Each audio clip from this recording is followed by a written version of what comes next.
Hey, everybody. Welcome back to the Healthy, Wealthy, and Smart podcast. I'm your host, Karen Litzy. And today we are going to talk about a topic that we've covered a lot on this podcast, and that's pelvic health. But today we're going to be doing it with a little twist. And I won't get into what that twist is right away, but stay tuned. So I'm really, really happy to have as my guest Dr. Nicole Fleischman, fellow New Yorker. She is a urogynecologist, which is a medical doctor who specializes in treating women with various pelvic floor conditions, urinary incontinence, and organ prolapse with medical and surgical approaches. Through extensive research and clinical practice, her understanding of these conditions has drastically changed over time. The model we learned as one of pelvic weakness and needing to strengthen is actually reversed, creating a paradigm shift. She is also the author of the book called The Second Mouth, which explains some of the concepts that we're going to be going over today. So, Dr. Fleischman, welcome to the podcast. Thrilled to have you on. Thank you so much. Happy to be here. Okay, so we talked a little bit before we went on the air. And I would love, before we even get started, if you wouldn't mind telling the listeners a little bit more about you and your practice and, why you chose this specialty. So I am a board certified urogynecologist, of which I have recently learned there's under 2,000 in the country. There's not a lot of us, although there are not a lot of pelvic floor therapists either. So you could just understand that women's health in general is, we don't have a lot of providers there in general. Um, but in any case, women's urinary health, I should say. Mm-hmm. So I'm a urogynecologist, which is a very long residency and fellowship that we do to specialize in the treatment of conditions like you mentioned. And it's one of those sort of hybrid fields. So we have to know a little bit about the bladder, and we have to know a little bit about the gynecologic organs and even the colorectal organs, because we're all working in that area. And so what we end up being is pelvic doctors, and we even have a specialty that we've been called in the past a female pelvic medicine and reconstructive surgery, although that name keeps changing. Now we're Mm-hmm. urogyne. And I love the field because I've always had a huge interest in women's health for a really, really long time. I only really ever wanted to work with women, and I'm not sure why that was. And it's kind of funny because I went into urology really knowing I wanted to be a female urologist. I knew that, almost from the start. But that's not really a field that women really go into. So you have to have to go through the back door to do women's health sometimes. You have to go through men's health to get to women's health. Mm-hmm. Funny that way, right? Yeah. Not surprising, but Yeah. yeah. Yeah. Yeah. Yeah. Sometimes. Yeah. Right. Right. So tell me a little bit more about your philosophy around treating women with pelvic health disorders. Okay. So my philosophy is actually an evolution of ideas. I'm one of those people who's never been, I was always good in school, but I always really was like one of those like sort of free thinkers, you could say. I always questioned everything, and it always has gotten to me into a lot of trouble in general, because I never take anything, I need to understand why, why. And if something doesn't make sense, I need to understand why it doesn't make sense. And I'll kind of I think I must be neurodivergent, because I kind of perseverate on these ideas, Mm-hmm. and I do when it comes to the pelvic floor. So I'm pretty obsessed with it. I can just tell you, I'm obsessed with the pelvic floor. I'm obsessed with the muscles. I'm obsessed with how they move and how we move them and when we move them and how we learn to move them. And I think about it kind of all the time. I always have, from the very start of this. But my understanding of it is totally reversed from everybody else's.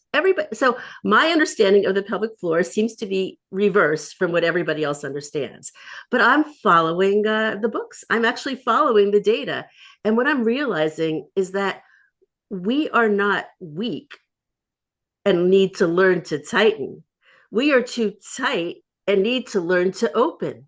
And and and when I started understanding this concept, which is what it is, I realized that we don't know how to open our bottoms. That we have a mouth mechanism very similar to the mechanism on the other side of our body, and it moves the same way, like a mouth. And when you understand that that's how your bottom works, you realize that you've never opened your bottom mouth. And because that's a neurological milestone and it has to be taught. Mm-hmm. Someone has to teach it to you. Someone has to explain to you how to do it. And when you do learn, you feel it and you know that that's happening because that motion has to happen on the toilet. When you pee, you have to open your bottom. You cannot leave your bottom closed and pee through a closed bottom, or you are having what we call obstructive voiding or dysfunctional voiding. And this is a massive health crisis, Karen. All of us are pushing out our pee, and Mm-hmm. most of us do not even know it. It's so conditioned from childhood habit that we don't know we're doing it. We don't understand that we're doing it. Some of us do, but a lot of us don't. And we have to learn to reverse that behavior because it's very damaging. And when I just realized as we talk about the pelvic floor, there might be some listeners who are like, what's a pelvic floor? So would you mind just telling the listeners what the pelvic floor is and what's the point of it all? Okay. So the pelvic floor are the lowest muscles of your body. See, I don't think you have to be a health professional to understand your pelvic floor. But what I would say is that if you put a finger, if you want to know I think you should know where your pelvic floor is. Yes, I agree. Right? It's like if I say to you, where's your arm? You should be like, here it is. Okay. Where is your pelvic floor? Let me show you where it is. If you put your finger in your vagina and you press on the back of your vagina, that's your pelvic floor. That's where it is. It's a muscle. It's really a sheet of muscles between your vagina and your rectum, and you'll feel it. And you might when you push down on it, that's your pelvic floor. That's where it is. And I actually do this exercise with all my patients. I'm like, I push down, I put my finger in, I push down on the back of their vagina, and I say, what's this? And they say, I don't know. I say, that's your pelvic floor. You need to know that. Your brain needs to understand that that's what that muscle is, because really the way we get into trouble, and this is a childhood thing, is we don't make a brain connection to that part of our body. This is a child development problem. We don't even know those muscles are there. They're like a blind spot in our brain. And in order for our brain to understand where those muscles are, we actually have to learn how to breathe. Yes, this is the awareness. The way to develop awareness, what we call pelvic floor awareness, like where is my pelvic floor? What do we do? What does it do? Is you have to breathe towards it. Okay, we don't have the ability to see it. It's practically inside our body. We're not walking around touching it. Hopefully, as a child, you're not. And so, how do you know your muscles are there? The way to know that is to sniff towards them. So when you take a quick sniff, just take a quick sniff, Karen. Do you feel your bottom open? Yes. Yeah. That opening is the opening of your pelvic floor. When you sniff, you feel the muscles open. Okay, that's the start of opening your bottom. Okay, so when you sniff and you pull the air through, that's how you open the mouth. And it's a diaphragmatic movement. And that's how you pee. You open your bottom. So you have to pee with airflow. You have to pee with your nostrils open. You can push with airflow. And this is really, I am toilet training everybody. That's what I'm doing. I'm basically saying you have to open your bottom to pee. That's with airflow. And you just have to understand these mechanisms because they're conceptual. They're like, they're embodied intelligence. I don't know how to explain them. We don't have words for them. And I think a lot of people, I know when I explain this to people, like when you breathe in, your pelvic floor is opening. When you breathe out, the pelvic floor kind of contracts and comes up. Right. And people, I would say 8 out of 10 times, people are like, that's backwards. I'm like, no, it's not backwards. Right. And so I have to show them. You got it. So what we have is a world of dysfunctional breathers, dysfunctional peers, dysfunctional poopers. Okay. All of these problems are coming from our inability to engage our diaphragms. Most of us do not even know we have a diaphragm. Right. Most of us do not know where it is. This is the same as the pelvic floor. You're getting the message? This is about not understanding our bodies or how they work. And we can run a lot of tests. We could do a lot of CAT scans. We could do a lot of blood work. But if you don't know where your diaphragm is and you don't know how to engage it so that you actually breathe the way God made you to breathe, I'm sorry. I don't know what to say. You missed something important, and you need to understand these mechanisms or you will never be healthy. So what I tell people is your diaphragm is right under your bra strap, your rib cage is at the top. And the way to engage it is to take a quick sniff. So when you do that, you feel it pop out. Mm-hmm. And that sniff is the start of breathing. Okay. So in order to breathe, you have to sniff to engage your diaphragm first. And this is just how you teach anybody. Mm-hmm. Then you could do something like put your finger under your nose like this and just smell. You'll feel that's how you get this sensation that air is going down to the body. Mm-hmm. So we can call it a pelvic floor breath, a vagina breath. But when you use your pelvic floor in your respiratory system, meaning you allow it to engage with your diaphragm through the sniff, that's how you open the second mouth, and that's how you pee, that's how you poop. And I don't understand why nobody else gets this stuff, because to me, this is totally makes sense. And when Well, I teach this to patients, it turns their incontinence around. It turns their, I mean, we barely have to operate anymore. We're just teaching people how to move their muscles properly now. yeah. And that's something that I try and work with, even patients who are not coming to me for pelvic floor issues. They're coming to me for a knee issue, and before we went on, I was saying I had a patient who I was seeing for a knee issue. And she was like, "Can I ask you a question?" And I said, "Sure." And she's like, "Is it normal?" And I was like, "I'm going to stop you there because I think I know where this is going." And the answer is no, it's not normal. Yes, it's common. And then she said, "Is it common that if I, go to lift something or I jump on a trampoline that I leak?"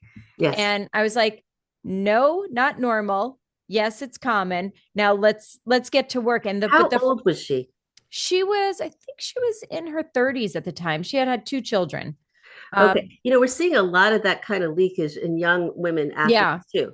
yeah, It's not just we think that you have to have a child to have stress incontinence. You absolutely do not. There nope, is a huge problem of stress incontinence in young athletes. And if you're working with kids, I'm sure you're seeing those kids. And what we're learning from the athletic literature on this, because the exercise literature is really starting to hone in on this stuff, is that these girls are pulling their abdomens in so tightly all the time. So we have a huge crisis in this country and outside of this country, which I call stomach sucking. I don't know another way to call it. But we are all walking around sucking in our stomachs. mm-hmm. I don't know if we want to have a flat belly. I don't know if we're told to do that. I don't know if our mom told us, or whoever told us to suck in our stomachs really needs to just, I don't know, just take Cool a it. no, cool it, just stop talking. Because the thing about it is if you walk around sucking in your stomach all the time, you are not engaging your diaphragm, It's which you are impossible. not breathing. Okay. Yeah, Because we are not supposed to breathe with our chest muscles, folks, only with our diaphragm. It is not yoga breathing. It is called breathing. There's two breaths, dysfunctional and functional. The mm-hmm. functional breath is the one that you engage with a sniff, and the other one's up top, and you got to get rid of that one. It's the wrong breath. So if you're walking around sucking your stomach all day and you are breathing with your chest muscles, you are going to start peeing on the floor. I'm sorry to tell you this, girls. Stop sucking your stomachs in. I don't want to, I want people to stop. And you know what's really weird, Karen? They don't even know they're doing it. It's unconscious. Right. So not only are we talking about bad behaviors, we're talking about unconscious bad behaviors. I can't tell you these women that argue with me. I'm like, you're sucking in your stomach. And they're like, no, I'm not. I'm like, you're sucking. You know why you're sucking in your stomach? Because your stomach's flat. And no woman has a flat stomach. Okay. We are not flat bellied creatured. We're round bellied so that we can breathe. Okay. Right. That's how God made us, so that we can push our bellies out to breathe. So anybody that you see walking down the street with a flat stomach, just know she's sucking it in. And I'm telling you, she is, because I've seen women with really flat stomachs and I make them take it down and they all have big bellies. They just don't want to show you or themselves. And these behaviors start to get us into a lot of trouble as we get older. So that's what I want to say. The earlier you start to take down your abdomen and stop walking around stomach sucking, the better off you're going to be in age. Yeah, because even so, for the listeners right now, try and suck in your stomach or pull in your stomach and then breathe, and allowing your pelvic floor or your diaphragm to move down through your abdominal cavity, and it can't do it, Yeah, right? like And so you can only be with your shoulders and your chest if you're right. sucking in your stomach, and your chest muscles are your accessory muscles for breathing. They are not Yes. your main breathing muscle. So if you are someone who's using your chest muscles all the time, your shoulders, your neck to breathe, those muscles are going to tire out. They're not breathing muscles. Mm-hmm. They're the muscles you use in an emergency. So if you're using your emergency muscles for your everyday muscles, you're going to have respiratory distress. And this is you, and you're not going to understand that's why you have it. You're going to think, I don't know, I just have chronic interstitial lung disease. No, you don't know how to breathe. Okay. Mm-hmm. You have to breathe with your diaphragm. And we condition each other out of this by telling each other to stuck in our stomachs and do Right. Kegels. Those are the two things. Right. Keep Right. And tightening, folks. Keep tightening. right. Right. And so so we have the breath to help with that relaxation of the pelvic floor. Are there any other um whether they be movements, exercises, positions that might help people relax the pelvic floor even more so that maybe they can quote unquote feel it a little bit better? There's a lot of great yoga poses. Listen, I'm the worst. You got to know who I am. I am not a big exerciser. I just started hot yoga because my girlfriend took me. I actually like it because it really helps me understand a lot of the things I talk about all the time. Mm-hmm, It's so mm-hmm. funny. I did this in reverse. I learned yoga by myself and now I'm going to yoga. So I don't really understand all the yoga poses, but I do know a little bit of anything where you're spreading your legs open, letting the Mm-hmm. air get in, anything that opens up your hips. There's a lot you could go online and hypopressive act, whatever it is. I don't know a lot about that, but what I do now know is about neurophysiology. Mm-hmm. Okay. So I want to just talk about what a lot of women suffer with is a chronic guarding reflex. Okay. And because you got to know you have this, and most women don't know they have this because it's a silent, it's the silent death grip on the other side of your body. I don't know how else to explain it, but we all walk around vagina and butt clenching all day. And most of us are not aware of it at all until we actually put our attention on our bottoms to realize we are doing it. Mm-hmm. And the reason we do that is because we, since early childhood toilet training, that's how we toilet train. We toilet train to clamp so that we learn to hold our pee in. But that's a developmental stage that we kind of have to pass through. Mm-hmm. And none of us are passing through it. So what we are doing is we are walking around actively holding our pelvic floors in. And again, remember we talked about the breath, these accessory muscles. Your pelvic floor is your accessory muscle for continence. It is not the main muscle. But if you use that muscle all the time, what's going to happen is you're going to damage the actual continence muscle, which is your sphincter muscle, Mm-hmm. and your pelvic floor is going to really tire. So that's why we're not supposed to walk around vagina and butt clenching it all day. We're supposed to use that in an emergency. But what we Mm-hmm. end up doing is walking around that way. And the reason we do that is because we're sucking in our guts and we're not breathing. See, if we were breathing with our diaphragms through that day, we'd immediately take down those clenching behaviors. Mm-hmm. We learn to pee with an open bottom on the toilet. We would have learned that then, but nobody's teaching us that. Instead, we're learning the Right. opposite, Right. right? And well, and also a lot of people are taught like bear down, if you are having constipation, just bear down and hold your breath and bear down. And Right. This now is exactly what you do it's not want the to do. opposite, right? You're right. The opposite. So we're talking about, this is the advice you're getting from experts. So Mm-hmm. I don't want to say this is just like I can go read. This is what you're hearing from your doctor, from even some. I can't tell you. Whenever I hear a pelvic floor therapist say, "I just told her to squeeze her muscles on the toilet while she's peeing," I'm like, "No, she's got to stop doing that. She's doing Mm-hmm. that already." We all need to get on the same page with this stuff. We have to understand that we are not connected neurologically to our pelvic floor until we sniff to open it. And when we do that, it's like all of a sudden the pathway opens up and we understand how to move these muscles. Before that, we're kind of lost. Right. Right. Yeah. And what I usually tell patients um, who are dealing with constipation or incontinence or just maybe some pelvic floor pain or discomfort, feeling of tightness. To your point is I will have them get into some yoga pose. You can correct me if I'm wrong, if I'm doing this wrong, but like happy baby, if they can Yeah, get that into kind of that thing. pose. Perfect. Yes. Or like you said, child's pose with the knees wide. or we call it like an ass to the grass squat. And if they can't get down that low, maybe just sit on, if they can, like on a low stool with your knees open, and so your knees are a little higher, and just work on breathing, but not so much working on the stop that flow of urine as hard as you can and pull up, Right. or grab onto Right. a ruby That and I pull always up. tell people don't do that. And I get Yeah. a lot of questions from my patients. Oh, what if I'm leaking? Yeah. I mean, you're telling me what else can I do?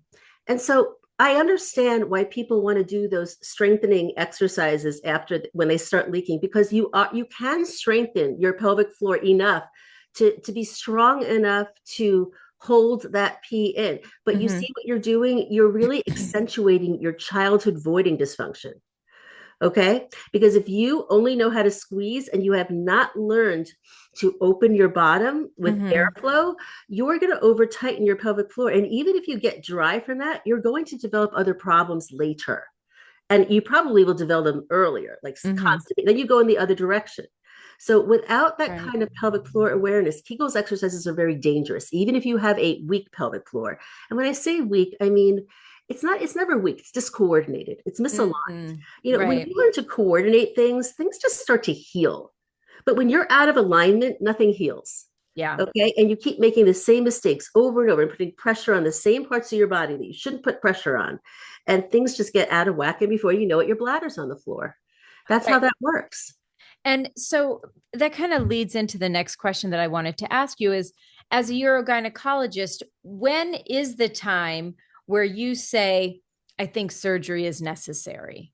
So Okay. what does that, if you can kind of explain your I would decision love to. tree? I'm happy to do that. First of all, you should know that I'm a surgeon. Mhm. The way I talk, you would really think I was a pelvic floor therapist or a chiropractor or some osteopathic doctor. I am not. I'm a robotic surgeon. I spent literally 7 years in extra training to learn to do this thing, and I'm a very busy surgeon. I have not stopped operating, but my operative schedule has gone down significantly because I do this stuff first. So what I do is I look at everything in terms of structure and function, which is really how osteopaths look at things, but I have no osteopathic training. So Mhm. functional problems create structural problems. We're all born perfect. We only screw ourselves up. Just remember that, okay? We're born perfect. We know how to breathe when we're infants. We just screw ourselves up. So when we develop functional problems, we do create structural problems. And one of those problems could be that your bladder is hanging out of you. But if I just put your bladder back inside and I don't tell you to stop pushing out your pee, stop pushing out your poop, if I don't Right. explain to you how to breathe with your diaphragm, you are very likely to have incontinence, constipation, or you're going to push your bladder out again, and you're going to be, Dr. Fleischman, your stitches were not strong enough. And I'm going to be like, God, I thought I put all those knots in. I really tried to square my knots. How did that thing come down again? It's coming down because the patient is not understanding how to move their muscles and how to stop putting pressure on the system. Mhm. The system will always break with enough pressure. There is no knot I can tie strong enough that if Right. you are bearing down really hard to push out your stool, that it won't overcome. So you have to learn a different way to release things from your body, and that has to be using your diaphragm. You cannot push. You have to engage your diaphragm with snip enhanced pressure, and then you have your stool come right out. It does all the work for you. But if you haven't learned these things, I can't operate on you. But once you have fixed this problem, and all of my patients do, I am a drill sergeant. I absolutely sit over there. I have a whip and I'm like, stop. I can believe that. Yeah, sorry. I know I come off strong. No, no, it's a Actually, good I thing. really care about my patients. That's No, why that's what I mean. I say that because I think it's a good thing. I think you're on them to make sure I'm on that them. they have the best outcomes they can have. Because I know if they do everything that I say and they listen, their surgery is going to go great. So Mm-hmm. this is what happens for most of my patients with mild prolapse and mild incontinence. They don't need surgery. They don't. They just need nothing. They need to learn to coordinate their muscles and stop pushing out their pee and learn to breathe and make it part of your life. Okay. That's all they need to do. And pelvic floor therapists can help them do that. I love Right. pelvic floor therapists, but I don't want the ones that tell them the squeezy stuff. They bother me. Okay. Um, for people who have larger problems, meaning like you've blown out your sphincter, I'm sorry to say that, but that's what we Mm-hmm. see. Okay. I Mm-hmm. don't mean to be crude, but we see blown out sphincters. Or if your bladder's hanging on the floor, your uterus is hanging outside of your body, there is no amount of sniffing that's going to put that back inside. Okay. Right. But I do need to make sure you understand these principles so that when I do put it back inside, you don't have problems. So I'm really big on training people. Think about it like you're training for a marathon. You have to train for surgery. And I make every patient take responsibility for that training. They do not get MI operate because I don't care if I operate on you or not. I'm getting older. I don't need to operate on anybody anymore. So I want you to train your body for our surgery so that together we are putting things back into place. I will not be responsible for your bladder falling out. That is going to be your fault because my Mm-hmm. stitches, I am going to promise you, are going to be perfect. I am going to make sure they're perfect. I've been doing this long enough to know I'm a meticulous surgeon. Mm-hmm. So if it comes down again, that's you, honey. And you know when you did it. It's when you pushed out your stool. We all know when that thing came down again. So this is how I talk to people. It's mean. I know that.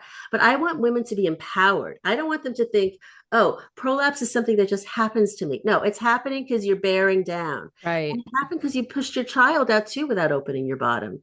Right. You kind of need to know these principles for childbirth. You can't just push. You have to push with airflow. Right. Right. That's what Right. that's what we're supposed to understand. We have to open. We can't just clamp and push and clamp. You're damaging your pelvic floor that way. I had 3 kids. I know what this is about. Okay. I know this personally. I tore the crap out of my pelvic floor and I had to have it fixed. So I understand all of this stuff. Mm-hmm. And I know that when you do understand, everything gets better. Well, and I think education plus treatment is the key. Treatment and no education, I don't think it doesn't work in physical therapy.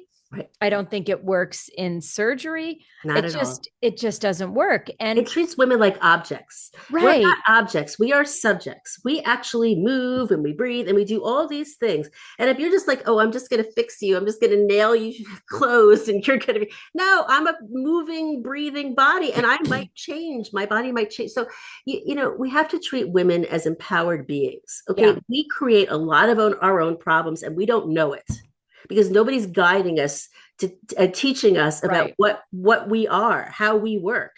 So and it's hard to teach these things. It really requires a lot of you have to sit down with people. You probably spend a lot of time with your patients. Yeah. Yeah. I mean, it does take time, and sometimes it takes more than one time, and sometimes it takes more than 2 times. And Yeah. it takes as The many medical times as system it is not set takes. up like this. That's the problem. Right. So Right. we have a medical system that really works against our teaching women what they need to know to be healthy. Yeah. It's complicated. It's not easy, and you No. need to spend time with them. Yeah, no, it's not easy. But if you, like you said, if you can empower someone to take control over their body and the way that they function versus you as a urogynecologist just being the fixer, quote unquote, because you're not just a fixer. You are It there. doesn't work. If you It think doesn't you work. are, it doesn't work. And listen, I've been in practice for 25 years. I'm not a newbie. So when I first went out in medicine, I just thought I fixed people. That was my job. But what Right. I learned over time was that I was doing really good operations, but the results weren't always perfect. Right. Either there was, something came down again, or the patient looked perfect. Structurally, they were perfect and they were so unhappy.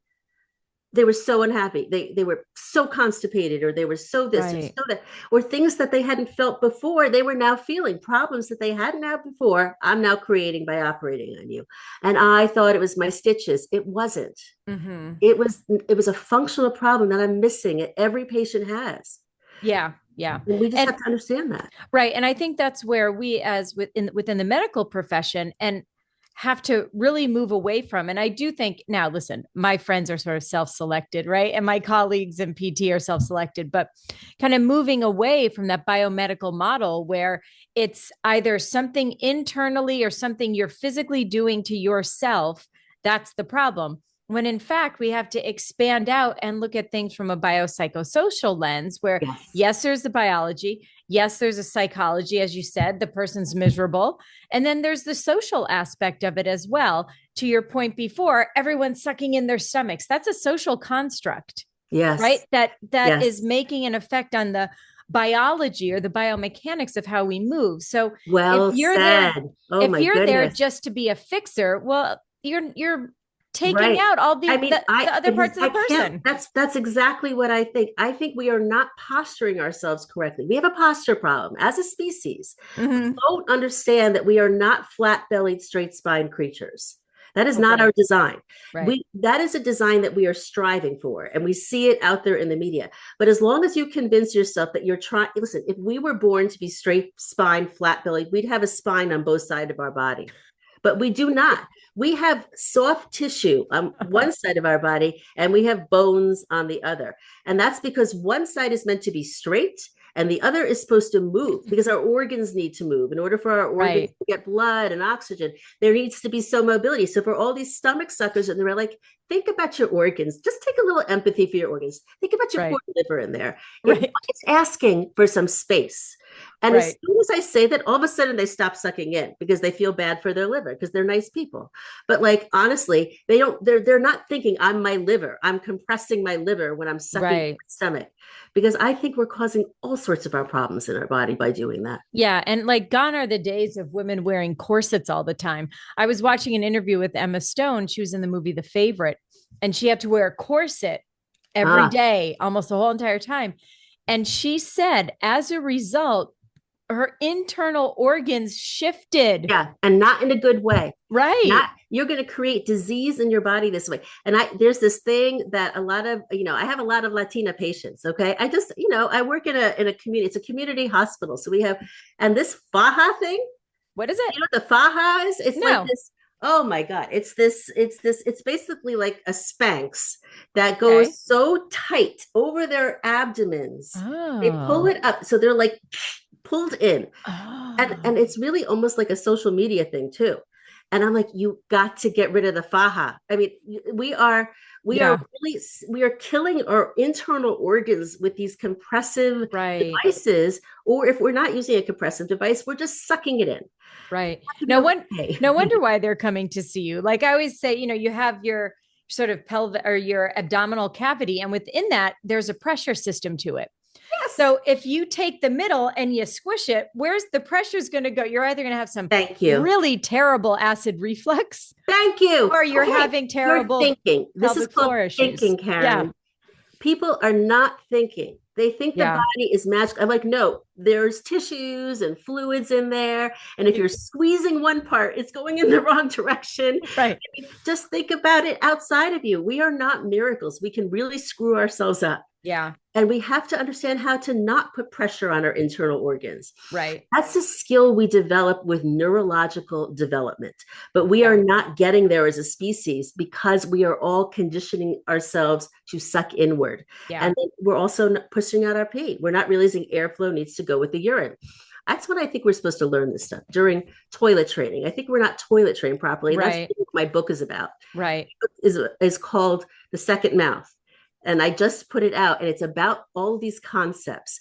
And the basic premise is we as women have not been toilet trained properly, because when we learned to push out our pee as children, which is totally age appropriate, nobody pulled us to the next level to say pushing to pee is just a developmental stage. You're supposed to learn to open your bottom in the next level. And that is when you learn to coordinate your breath. Right. Your mother could teach you that. She could say, put your finger under your nose and smell your finger, and you'll feel your bottom open, and that's how you pee. So like if you were taught that in early childhood toilet training, you'd probably develop these nerve pathways a little bit sooner. Right. We're disconnected from our bottoms, and I think we need to mindfully connect. Yeah. And I'm glad that you reiterated that fact that it's not just muscle, but there are nerves involved. Your nervous system is involved. You have external pressures, internal pressures. So, I just think that women just don't get the attention that they need and that they deserve, and that a lot of their problems, especially when it comes to urogynecological problems, are like, it's common. It's okay. It's common. This is my favorite one. It's not normal, but it's common. Mm-hmm. And I'm like, you know what? When someone says to you, it's not normal, but it's common, that should tell you there's a huge gap in our understanding. Right. If something is not normal, but it's common, we are missing something, folks. We're That's not where getting it. that's where the education needs to come Yes, in. yes. It's not, if it's common, but it's not normal, we're not understanding something Yeah. about our bodies. And if you really believe incontinence is not a normal thing that all women should pass through, like it's not a normal stage of life, which I think is the truth. I, I don't I think would we're agree. supposed to be peeing in our pants. I No, don't I think don't that's think part so of our either. design. When No. God made us, he wasn't like, at the end of this, let's have them just, be pissing all over the place. Yeah, I I don't don't think think that so was the either. original plan. I Okay. don't think so He either. thought we would learn something that would prevent that from happening. And we're Yeah. not learning it, which is why we have an epidemic of incontinence in this country and outside this country. Mm-hmm. More than 50% of women, by the time they reach 80, are going to experience incontinence problems. Okay. That's a huge number. Okay. That I know you got to get old when that happens, but you don't want to be 80 and peeing in your pants. I No. see all the 80-year-olds. They're in my office crying. Yeah. And I'm like, listen, if somebody had just told you to open your bottom when you were younger, you probably wouldn't be here. They're like, well, why didn't I hear this? I'm like, because nobody's listening. Right. All right. Right. You are responsible for learning these neurological mechanisms before you're old, Yeah. because that's And when it gets to us. and it's also normalized. Yes. Right? Just look at like commercials with celebrities in them. Like, oh, if you leak, That drives me crazy. just use a poise pad. And I just want to shake them and be like, go to a I pelvic have floor that same. PT, go to a Whenever I doctor. see Like, a celebrity saying, "Oh, it's fine," I'm like, "You are feeding the enemy. yeah, You it's want to get not rid of these fine. pads. Why do Yes. we want to have? Why do we want to make pads sexy? Let's not make pads sexy. That is not No, a good marketing tool. no, Okay, let's no. get dry. Let's understand why we're leaking. We're leaking because we're damaging our sphincters by pushing out our pee. Know you're doing it and stop. Know that bearing down and holding your breath is not how you start your stream. Right. Even if you don't think you're pushing, you are. Even if you think your urine is coming out fine, you're pushing because it Mm-hmm. works. It does work pushing out your pee, but it doesn't work forever. As you get older, that pathway for peeing stops working so well. And you're Mm-hmm. going to see it happen. I see it happen. You have to learn to open your bottom with your breath. Your breath is what it should be driving your urination and defecation. And if you don't coordinate those things, breath, urine, and stool together, you're on the wrong nerve pathways for these things. Your nervous system is not working to release things. That's how it releases. And it's just something that we should be telling kids, you know? Yeah. Yeah. And, I was just going to ask you as we were kind of wrapping things up, can you tell a little bit of what you want the audience to take away? But I think you just did. I think that was perfect. So the next question I have is, where can people find your book? It's on Amazon. Perfect. It's called The Second Mouth. Yeah. And I thank you. So I told you this was going to be a crazy conceptual conversation. And it's not, well, not to me anyway, but I bet to a lot of the listeners it is. I think so, because I think when you have a urogyne, you think we're going to talk about all the evidence-based medicine, about what you should be doing and Kegels exercises, Mm-hmm. slings, and all the stuff. And I just want you to know that everything I'm telling you is completely evidence-based. It's actually more evidence-based than that other stuff. Mm-hmm. It really is. When you go back to the basic neurophysiology, you just really understand that we're missing this. Yeah. And that's why I wrote the book. So I hope people pick it up. And it's not one of these, honestly, it's a fun book. You're following me throughout the office seeing patients. Oh, cool. So it's a lot of patient stories, and they're Great. and it's very animated, and you get to know me because I'm very honest. And I talk about my own problems. I had constipation as a child, bad, and I had it for a long time. And I was able to get rid of that. Yeah. And it was Yeah. severe. So I just want you to know that if you really are suffering with these things, and many, many people are suffering with like chronic long-term stuff, you just have to learn to breathe. It's a very simple it's a simple idea, but it's very hard to learn how to breathe. You have to learn something that's opposite of everything you know. Mm-hmm. Everything you know, like you said, Yep. your patients, when I teach my patients to breathe, they're like, that is weird and the opposite of everything I've ever learned. Yes. So it needs help with that. Sometimes you just need someone to guide you through that process, Yeah. but it fixes these problems, and you have to believe that it could work. It's non-invasive and non-hormonal and Yeah. not everything. It's just breath. It's just breath. Well, and for all the listeners, we'll have a link to to the book in the show notes. So whatever platform you're listening on right now, if you just scroll down a little bit, you will find the show notes and we'll have a link to the book right there. So I have one last question for you. So Dr. Fleischman, if you were to go back and give your 20-year-old self advice, what advice would you give to yourself? You know, I'm really happy how my life turned out. I feel very blessed to have learned this information. And I think that even though I wish I knew all this stuff a lot earlier in my career, I wish that somebody had. I love talking to young urologists now because I'm like, I want to tell you what I did. I had this one urologist we went out to dinner with some pharmaceutical thing, and she was sitting next to me. She just got into practice and she's working in the city. She's adorable. And she says to me, I feel gypped. I feel like I went into this field of urology and all I'm seeing is painful bladders and recurrent urinary tract infections. And where's the surgery? And where's the this? And where's the that? And all I'm getting is these really young women who are having horrible pain and UTIs, and I don't know what to do for them.